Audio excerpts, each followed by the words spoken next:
WESH 2 News starts now with breaking news. Breaking news now at 5. We're seeing new video out of Israel from people on the ground during the missile strikes today. Iran launched a major offensive attack in Israel, and people from around the world are watching. We have team coverage for you tonight. WESH 2's Justin Shecker spoke with Jewish officials in Florida, and Tony Atkins is at a protest downtown in Orlando. But we begin with WESH 2's Stuart Moore here in the studio with what happened overseas. Stu? Jesse and Michelle, Iran has launched dozens of missiles into Israel, a sharp escalation of tensions already brewing in the Middle East. Iran says it's getting back at Israel after Israel killed a Hezbollah leader in Lebanon.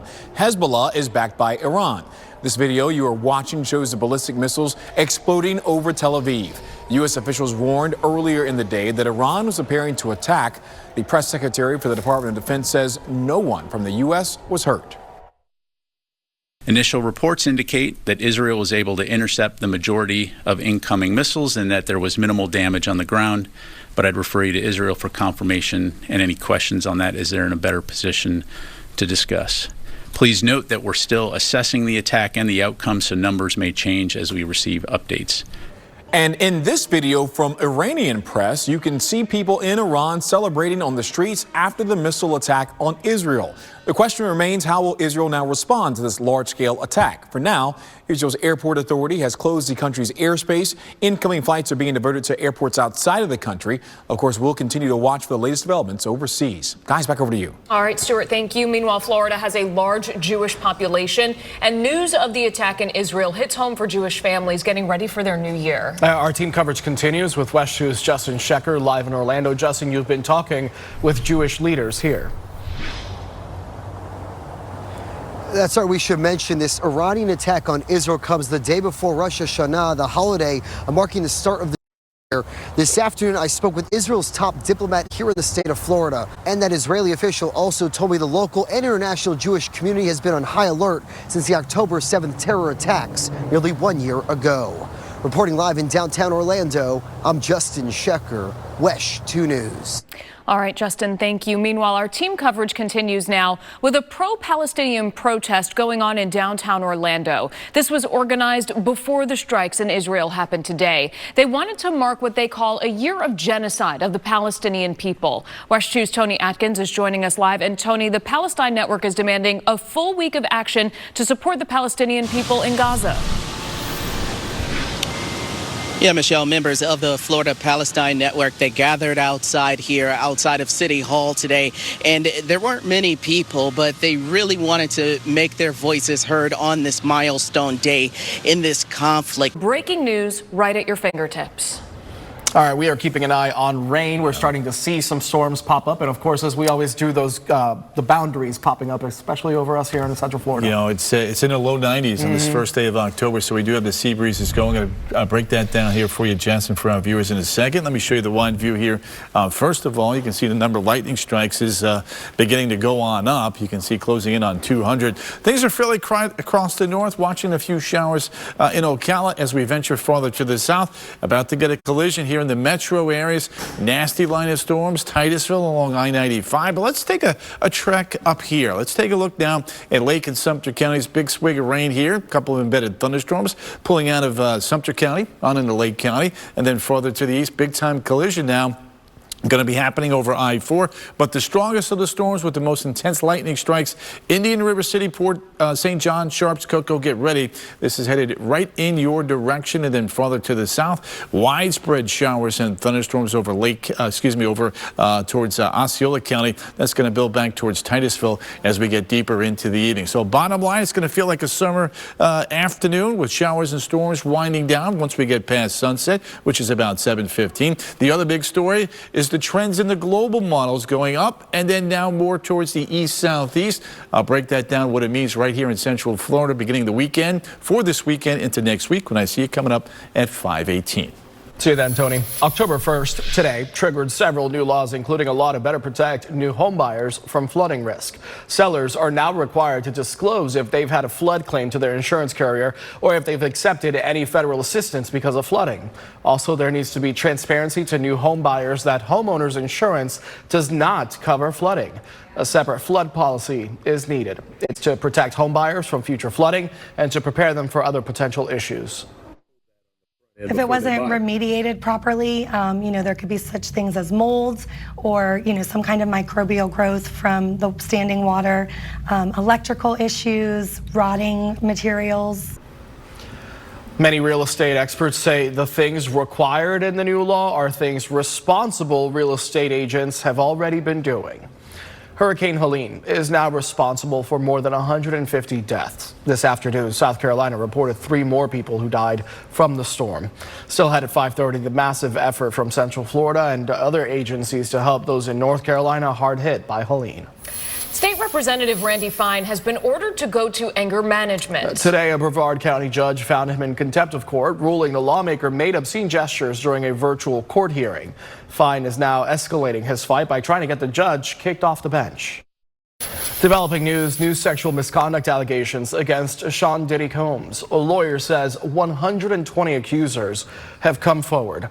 These accusations date back to ago. The lawyer representing says his team collected picture, video, and text message evidence. He says allegations include, quote, violent sexual assault or rape, facilitated sex with a controlled substance, and sexual abuse of minors. Happening now, some locals are taking a home buyer education class in Osceola County. The event is hosted by the University of Florida's Osceola County Extension. It helps people complete the course that is HUD agency approved. So this program can lead to down payment and closing cost assistance.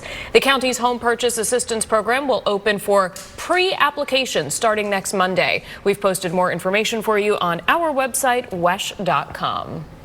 Training camp started today for the Orlando Magic. WESH 2 Sports' Kristen Lago joins us live in studio with what's going on at the Advent Health Training Center. Hey, Kristen. Hey, guys. Yeah, I can't believe it's already training camp. I mean, is it just me or does it feel like yesterday we were in Cleveland covering the first round of the playoffs? But I digress. Here we are back again. The NBA offseason is nearly over. The Orlando Magic now less than a month away from tipping off under year 4 coach Jamal Mosley. And let me add one more word to that: consistency. The Magic bringing back a core of young players who are another year older and have that year of playoff experience under their belt. Then they add 2-time champion Kentavious Caldwell-Pope, and well, you start to see why the expectations for this group are so high. If you're wanting a little NBA action, not to worry. You're going to get your first taste of that next week as the preseason tips off on Monday. Back to you guys. Ooh, it's going to be a good season. It will. All right, Kristen, thank you. Next at 5, the parents of a 5-year-old boy that stopped breathing while on a ride at Disney say one thing likely saved his life. Never had he had any kind of issue or instance of any heart, anything that, would have put us on alert. The message they're now sharing in hopes that other parents take this seriously. Plus, it was nearly a year ago a Daytona Beach food pantry was forced to close its doors, and last week they reopened. I'm WESH 2's Pamela Combe with how it happened and what they need to move forward. a 5-year-old boy stopped breathing and started having seizures while on a ride at Disney. His parents tell WESH 2's Megan Mulatto one thing played a major role in saving his life. Such important advice. The family is now making it their mission to encourage families to take CPR classes and to make sure AED machines are more accessible. They say they are thankful that their incident happened at Disney, where they had one nearby. It is National Night Out for many local communities tonight. This is part of a nationwide push for law enforcement agencies to meet and develop closer relationships with the communities they serve. Both Lake Mary and Mount Dora have events tonight. They're listed there on your screen right now. Some other agencies are holding events later this week. Starting today, Volusia County residents can register for a free beach driving and parking pass. This is a live look from our tower camera pointed at New Smyrna Beach. The price for a non-resident or unregistered vehicle beach driving pass will go up from $20 to $30 for a daily pass and from $100 to $150 for a non-resident annual pass.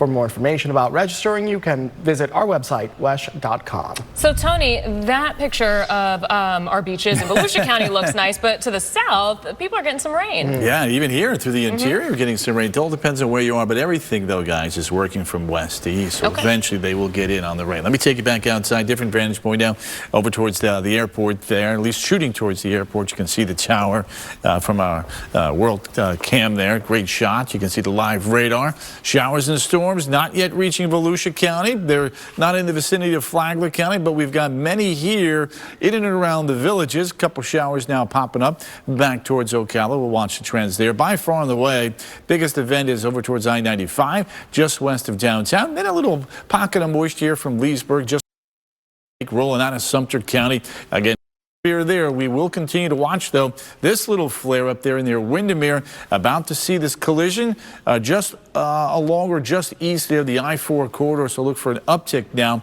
of the showers and thunderstorms as outflows collide in multiple directions there over the next 15 to 20 minutes. Port St. John, Cocoa, pretty strong thunderstorm right here. This is dropping off towards the south and the east and extends southwestward into rural northeastern Osceola County. So once we get past sunset, which is right around 7:09 in the evening, things should begin to wind on down. That heat and humidity from today, though, definitely helping the cause, getting the August and summer flare there going with the afternoon showers and storms on Wednesday. Drier to the north, but notice the afternoon showers and storms from Orlando on south. That's the trend here with our latest Futurecast run, indicating that the heaviest rains are also going to be from Orlando on south and east as we get you into both Tuesday, Wednesday, and on into Thursday, Tuesday night, that is. Temperatures tomorrow afternoon, 85 to 90 down towards Winter Haven. 12-hour forecast for Ocala showing, again, here, maybe an isolated late day shower, but for the most part, things are going to be pretty quiet. Now we have a new hurricane. That's Kirk with the 5 o'clock advisory. Those two features are going to be out to sea with a series of fronts kind of directing the traffic well off towards the north and the east. Thankful on that. So really, the only game in town is going to be this feature that we're watching. There's actually a couple of different pieces here, and we'll show that to you here in a second. But overall, this feature is going to lift up towards the north and west, get into the southern bay of Campeche, then begin to make that turn back towards the east. Now, one of the things we've been noticing with the model trends, the global models today, they are looking weaker, they are looking slower, and they are looking very, very wet. Let me show you how this plays out. Little feature comes in from the Pacific. There's our feature in the Caribbean.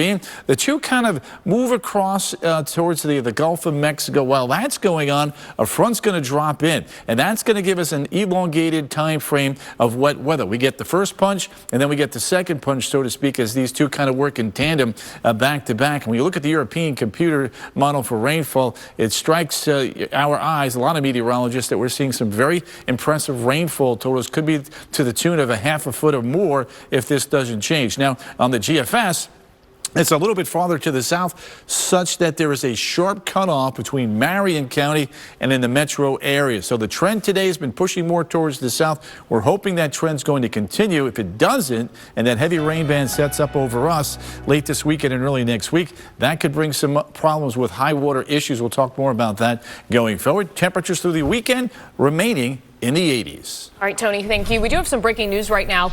Prosecutors say they intend to seek the death penalty against Julie Sulpizio. She's accused of luring Lake County deputies into a deadly ambush in August. Sulpizio is charged with first-degree murder in the killing of Master Deputy Bradley Link. Prosecutors say they want the death penalty because the homicide was cold, calculated, and premeditated, and because the victim was a law enforcement officer. Investigators say she sent deputies to her home where her family members were waiting to open fire on deputies as they came in. She's pleaded not guilty. Stay with us. We'll be right back.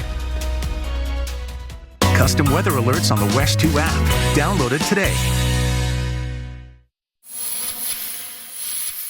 No automation! No automation! No automation! Save our jobs! Save our jobs! Developing news at ports across the U.S. Dock workers at 36 ports are on strike for the first time in decades. They're part of the International Longshoremen's Association, and their contract expired at midnight. However, there is no strike at Port Canaveral. This is a live look through our camera at Rusty's at the port. The Port Authority tells WESH 2 the ILA union at Port Canaveral works with cruises instead of cargo or container ships. We have more news team coverage coming up at 5:30 after Iran fired missiles at Israel. Now the response tonight from officials in Washington after they previously warned Iran not to escalate the situation. And to reach people still stranded in western North Carolina after Helene, one group is turning to an old school form of transportation.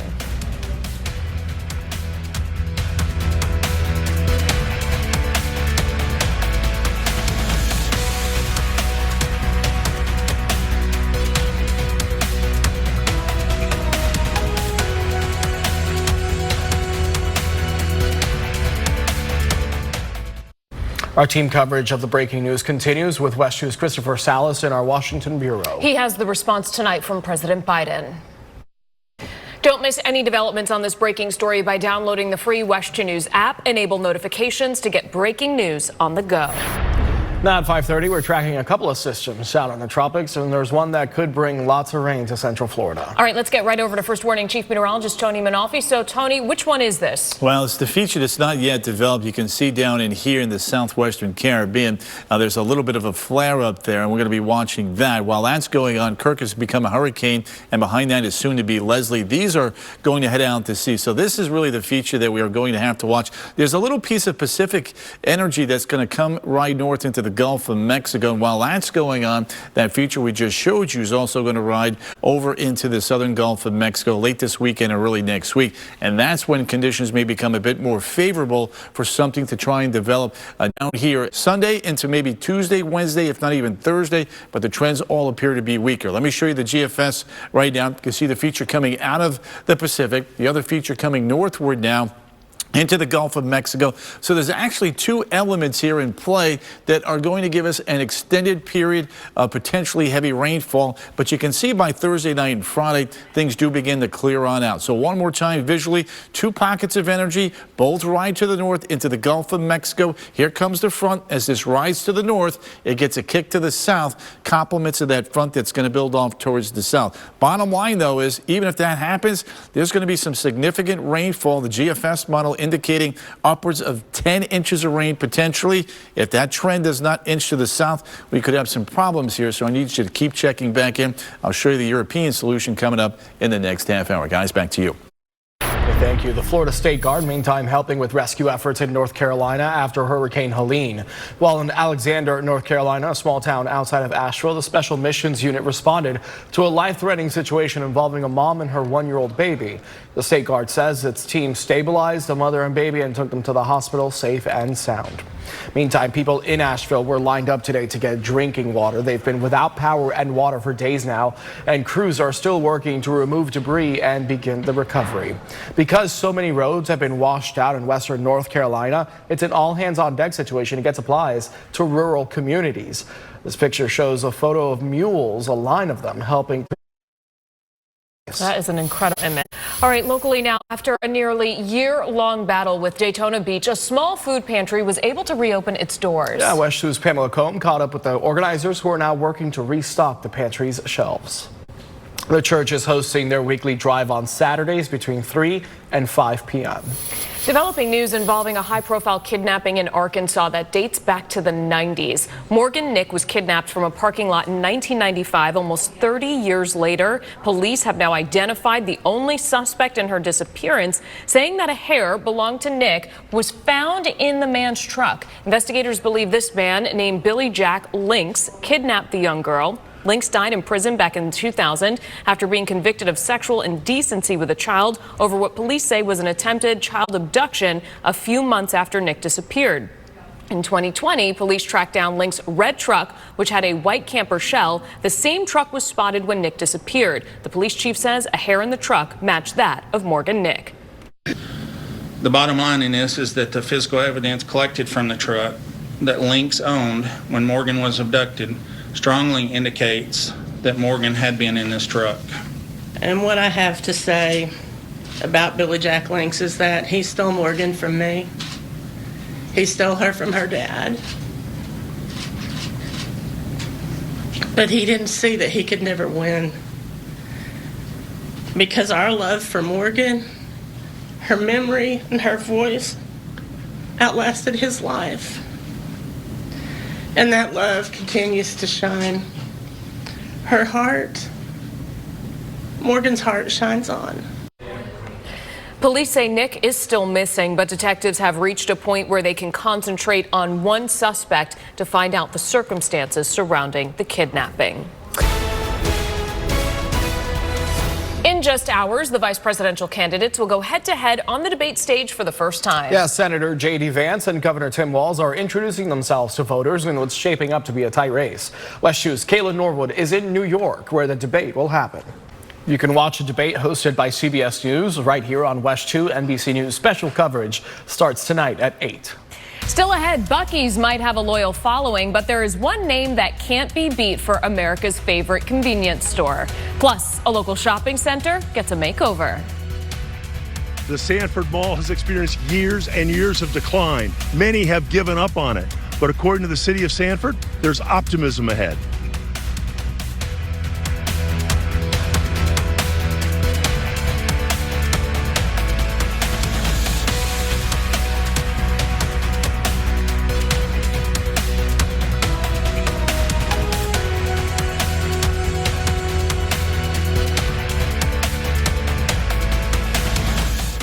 Closed captioning is sponsored by attorney Dan Newlin. After years and years of decline, Sanford city leaders are now excited about Sanford's mall. You heard that right, the Seminole Town Center, and excitement. As WESH 2's Dave McDaniel explains, a new ownership group has big plans ahead.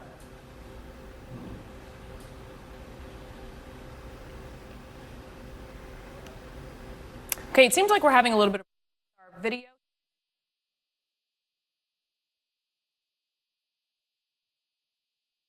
Closed captioning is sponsored by New South Window Solutions.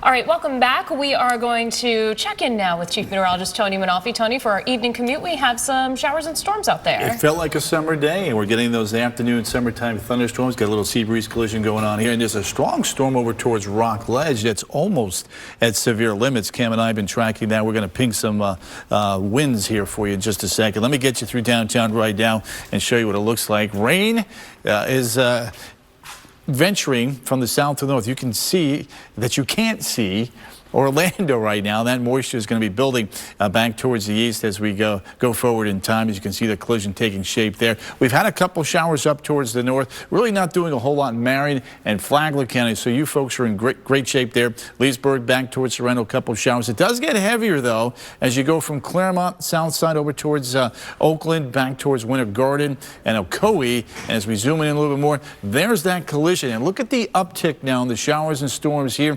These extend over towards UCF. You saw Michelle and her live shot getting hit pretty good with some rain. But it's this corridor right in here where we've had some very strong gusty winds and a lot of lightning now from Cocoa back towards Rock Ledge. And it's in this area right here where we're watching some pretty strong winds. It's coming right down the eastern side there of 95. Cam kind of pinging a couple of those winds there for me. So we're not as strong as, let's say, a couple minutes ago, but 35, 45, close to 50-mile-an-hour winds. We'll continue to monitor that, and a whole lot of lightning here up towards Deer Park in northeastern Osceola County. Cam, thanks, appreciate that. 9, 10 o'clock, showers and storms will be winding on down, and guess what happens the day tomorrow?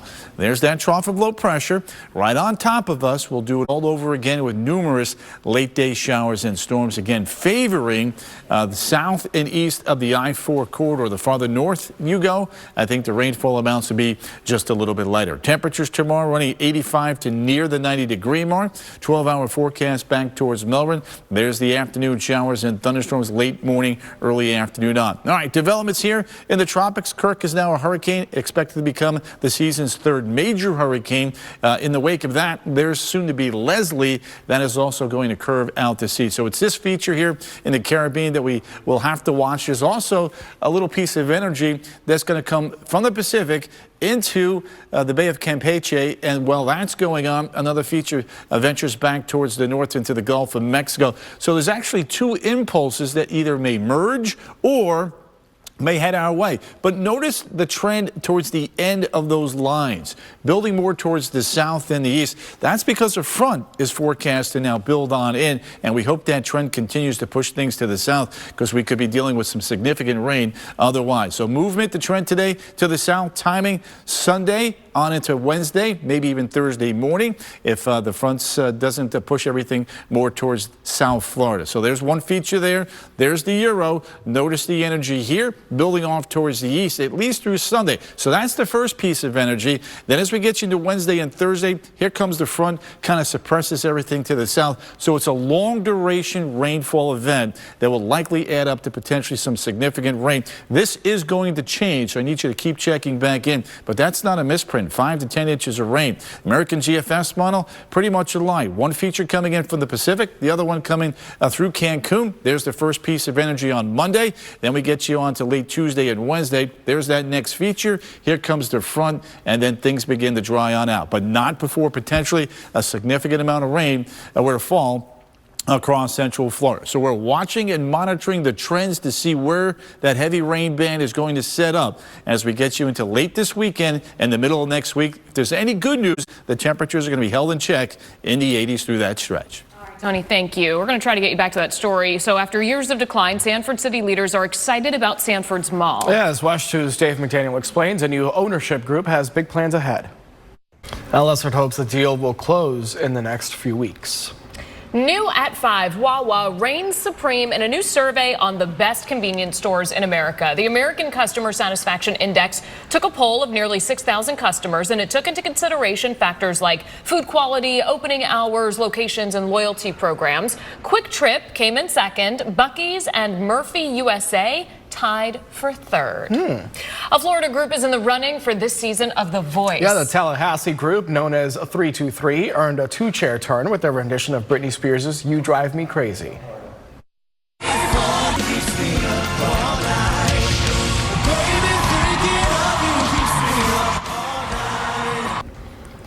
Reba McEntire and Michael Bublé both turned around, but the group decided to cast their chances with Reba. It's crazy to see how much we've grown in the past year, and I can't believe we're here right now. So, From my living room to The Voice, it's actually kind of crazy. Yep.